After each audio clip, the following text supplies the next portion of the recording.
देखिए अब आपकी क्या है, हिस्ट्री की क्लास स्टार्ट करते हैं। किसकी? हिस्ट्री यानी कि इतिहास। कल हमने इतिहास में आपका जाना था, विरासत जानी थी आपकी, और संस्कृति के बारे में बात की थी आपसे। जो आपकी विरासत और संस्कृति थी वो आपको बताई थी कि कैसे क्या होती है, इनके बीच का संबंध होता है। यानी कि जो आपकी संस्कृति होती है वो क्या होती है आपकी, कि वो बदलती नहीं, बस क्या होता है कि समय के अनुसार जो आपकी संस्कृति होती है, जो आपके रीति रिवाज होते हैं, जो उनकी बातें होती हैं, वो कुछ क्या होती है आपकी पुरानी हो जाती है। ठीक है, तो आपकी गतिशील और प्रगतिशील इन दोनों पर हमने बात की थी। अब उसके बाद में देखिए आपका ये यहाँ बात कर रहे हैं हम, आज की क्लास जो है आपकी, उसमें ये क्वेश्चन है आपका, देखिए क्या कि संस्कृति एवं सभ्यता, संस्कृति एवं सभ्यता या लगाया यहाँ पे, देखिए के बीच क्या संबंध है। यानी आपको संबंध बताना है किसके बीच में, कि एक तो संस्कृति और एक सभ्यता, इन दोनों के बीच में आपको रिलेशन बताना है कि इन दोनों के बीच में क्या संबंध है। तो देखिए वही यहाँ पे लेकर आए, इसको बोलते हैं इंग्लिश में क्या, relation between culture and civilisation. क्या है आपका, रिलेशन बिटवीन कल्चर एंड क्या है आपका, सिविलाइजेशन, सिविलाइजेशन। उसके बाद देखिए क्या है आपका, ये क्वेश्चन हो गया। अब क्वेश्चन को हम अपनी भाषा में लिखने का प्रयास करते हैं, कि बताने का आपको प्रयास करते हैं कि इन दोनों के बीच में जो आपका संबंध है वो क्या है। देखिए क्या है कि दोनों के संबंध के संदर्भ में क्या है, संदर्भ उपस्थित होता है।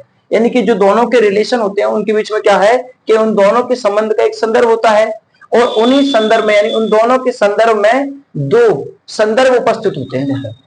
यानी कि आपके संस्कृति का अलग संदर्भ होगा और आपकी सभ्यता का अलग संदर्भ होगा। तो वही यहाँ पे कहने का प्रयास है कि दोनों के संबंध के संदर्भ में दो संदर्भ क्या होते हैं आपके, उपस्थित होते हैं। तो देखिए पहला संदर्भ देखते हैं हम क्या है, कि प्राचीन काल के संदर्भ में, किसमें बात करेंगे हम, प्राचीन काल के संदर्भ में बात करेंगे। तो देखते हैं क्या आपका, कि संस्कृति किसी खास क्षेत्र में क्या है, कि संस्कृति किसी खास क्षेत्र में निवास करने वाले समुदाय की जीवन पद्धति क्या है, कि कोई ऐसा खास क्षेत्र होना चाहिए कि जिसमें निवास करने वाले समुदाय की जो जीवन पद्धति है, जीवन पद्धति यानी कि pattern of life, pattern of life, जीवन पद्धति को व्यक्त करती है। क्या करती है, कि जीवन पद्धति को व्यक्त करती है, कौमा, परंतु अगर जीवन पद्धति एक विस्तृत क्षेत्र में है, कि जो आपकी जीवन पद्धति कैसे क्षेत्र में, आपके विस्तृत क्षेत्र में है, जीवन वो विस्तृत क्षेत्र में, तो क्या होगा आपका, मापदंड के रूप में स्थापित हो जाती है। ठीक है, यानी क्या करना है आपको, कि अगर मान लो कोई ऐसे क्षेत्र में आपके है कि जहां जीवन व्यतीत करना है नहीं, मतलब जीवन जो व्यतीत करना होता है वो कठिन लगता है,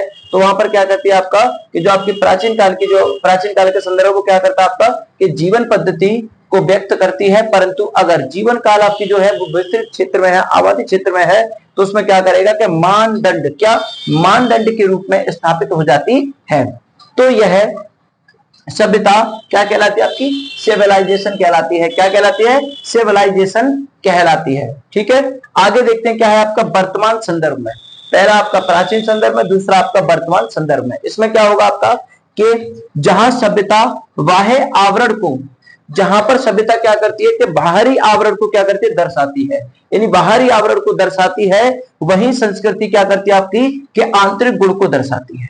ठीक है, क्लियर। यानी जो आपका सभ्यता होगी वो क्या करेगी, कि बाहरी आवरण को दर्शाएगी, और जो आपकी संस्कृति होगी वो क्या करेगी, कि आपके आंतरिक गुणों को दर्शाएगी या दिखाएगी। ठीक है, उसके बाद में देखिए पॉइंट आपका 2, कि सामान्यतः सभ्यता का संबंध अभिजात्य, किससे, अभिजात्य तत्व से जोड़ा जाता है, वहीं संस्कृति का लोक तत्व से जोड़ा जाता है। ठीक है, अगर कोई आपसे पूछे कि जो सामान्य सभ्यता है उसको कौन से शब्द से जोड़ा जाता है, कि अभिजात्य से। और अगर आपसे कोई पूछे कि ये बताइए जो संस्कृति है उसे किससे जोड़ते हैं, कि लोक तत्व से उसको जोड़ते हैं। Okay, clear. आगे देखते हैं अगला क्वेश्चन क्या है आपका। देखिए क्वेश्चन के माध्यम से आपको टॉपिक को समझाने का प्रयास करेंगे। यह लिखा है, आजकल संस्कृति की चर्चा अधिक होती है परंतु सभ्यता की कम, ऐसा क्यों। यानी जो आपकी संस्कृति है उसकी चर्चा तो लोग बहुत करते हैं, लेकिन आपकी जो सभ्यता होती है उसकी चर्चा क्यों नहीं करते, और कम करते हैं तो कम करते हैं, तो ऐसा क्यों होता है, जानते हैं। देखिए क्या लिखा है यहाँ पे, कि जैसा कि हम जानते हैं कि सभ्यता अभिजात्य, जो सभ्यता है वो कैसी है, अभिजात्य तत्व को दर्शाती है, तो संस्कृति लोक तत्व को दर्शाती है। अतः जाहिर सी बात है कि प्रजातंत्र के युग में संस्कृति शब्द का प्रचलन अधिक हो गया है। क्या हो गया है, प्रजातंत्र के बीच में जो आपका क्या है, संस्कृति शब्द उसका प्रचलन कितना कैसा हो गया आपका, अधिक हो गया है, इसलिए सभ्यता का जो है चर्चा कम होती है। हो गया, ये भी आपका प्रश्न का जवाब मिल गया आपको, अपने शब्दों में दे रहे हैं, देखना। उसके बाद अगला क्वेश्चन आपका क्या है कि संस्कृति और धर्म में क्या रिलेशन है या संबंध है। ठीक है, तो यानी संस्कृति और धर्म में क्या संबंध या रिलेशन है, ये पता कर सकते हैं। उसके बाद देखिए, इसका भी आंसर देने का प्रयास किया है हमने कि कल्चर की परिधि क्या है, कल्चर की परिधि बहुत अधिक व्यापक है। जो आपका कल्चर है, जो आपका कल्चर, उसकी जो क्या है, जो परिधि है यानी कि जो सीमा है, वो क्या है, बहुत अधिक व्यापक यानी बहुत अधिक विशाल या बड़ी है। इसमें खान पान, रहन सहन, जीवन दृष्टिकोण, साहित्य, कला और धर्म सभी शामिल होते हैं, यानी सभी शामिल होते हैं। अर्थात धर्म संस्कृति का महज एक क्या है, पहलू है। यानी जो आपका धर्म और संस्कृति है उसका क्या है, ये एक कल्चर क्या है, एक पहलू है।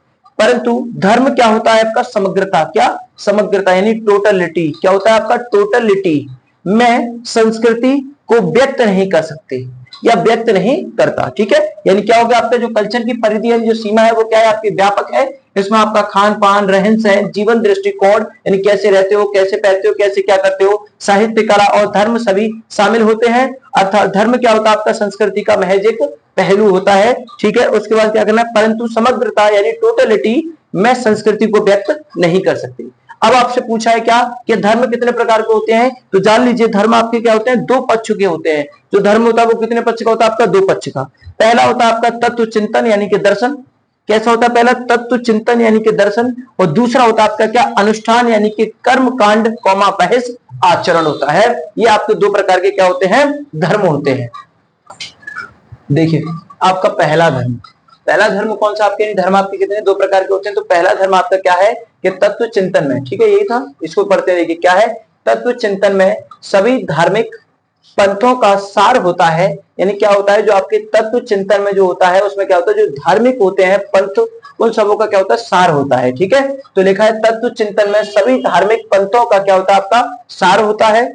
वह है जो सार है, यानी कि वह है मानव कल्याण, क्या है आपका, मानव कल्याण इस रूप में धर्म संस्कृति का हिस्सा बन जाता है। यानी जो क्या होता है आपका कि इस रूप में जो मानव कल्याण है वो इस रूप में या इस रूप में धर्म संस्कृति का क्या बन जाता है, आपका हिस्सा बन जाता है। परंतु दूसरी तरफ कई बार, तो दूसरी तरफ क्या होता है आपका कि आपका दूसरी तरफ कई बार बाह्य आचरण के कारण, दूसरी तरफ आपका बाह्य आचरण के कारण विभिन्न धार्मिक पंथों में क्या होता है, उसका अलगाव हो जाता है। क्या, अलगाव हो जाता है, यानी लगाव नहीं, अलगाव और तनाव उत्पन्न होता है। ठीक है, अतः वह संस्कृति का हिस्सा नहीं माना जा सकता। यानी जब लगाव होगा तो संस्कृति का हिस्सा होगा, या अलगाव होगा तो संस्कृति का हिस्सा नहीं माना जाएगा। ठीक है, क्लियर हो गया आपका। ठीक है, आगे देखते हैं क्या हो गया, यह आपका क्या हो गया, क्वेश्चन पूरा हो गया। अगला क्वेश्चन क्या है, देखिए आपका कला और साहित्य का क्या महत्व होता है, ये बताइए। किसका, कला और साहित्य का क्या महत्व है। तो देखिए जानते क्या महत्व आपका, कला और साहित्य में मानव की सौंदर्य अभिरुचि, यानी कला और साहित्य में क्या होता है, जो मानव होता है उसकी सौंदर्य और अभिरुचि व्यक्त होती है। जब हम कला और साहित्य का अध्ययन करते हैं तो हम सैकड़ों हजारों वर्ष पीछे जाकर, यानी सैकड़ों हजारों वर्ष पीछे जाकर अपने पूर्वजों की क्या करते हैं, सौंदर्य अभिरुचि को समझने लगते हैं। यानी जब हम क्या करते हैं, कला और संस्कृति का जब हम क्या करते हैं, स्टडी या अध्ययन करते हैं, तो अध्ययन करने के पश्चात हमें क्या करना पड़ता है कि हमें सैकड़ों हजारों वर्ष पीछे जाना पड़ता है, और पीछे जाने का क्या करते हैं, जो अपने पूर्वज है उनके सौंदर्य और अभिरुचि के बारे में क्या करते हैं, समझने लगते हैं और उससे जुड़ते हैं, समझते हैं और उससे हम जुड़ते हैं। अगर हम इतिहास के माध्यम से राजनीतिक, आर्थिक या अर्थव्यवस्था और समाज को समझ पाते, क्या करते, समाज को समझ पाते हैं तो साहित्य और कला के माध्यम से मानव के सौंदर्य अभिरुचि के विकास का इतिहास समझते हैं। ठीक है, क्लियर हो गया। यानी क्या करते हैं हम, कला और संस्कृति के, कला और आपकी किसकी बात करेंगे, साहित्य की, तो हमें क्या करना पड़ेगा, सैकड़ों हजारों वर्ष पीछे जाना पड़ेगा, और जो हमारे पूर्वज है उनका हमें क्या करना पड़ेगा, सौंदर्य और अभिरुचि के बारे में जानना पड़ेगा। ठीक है, जानने लगते हैं फिर हम उससे जुड़ने लगते हैं। अगर हम मान लो इतिहास के माध्यम से राजनीति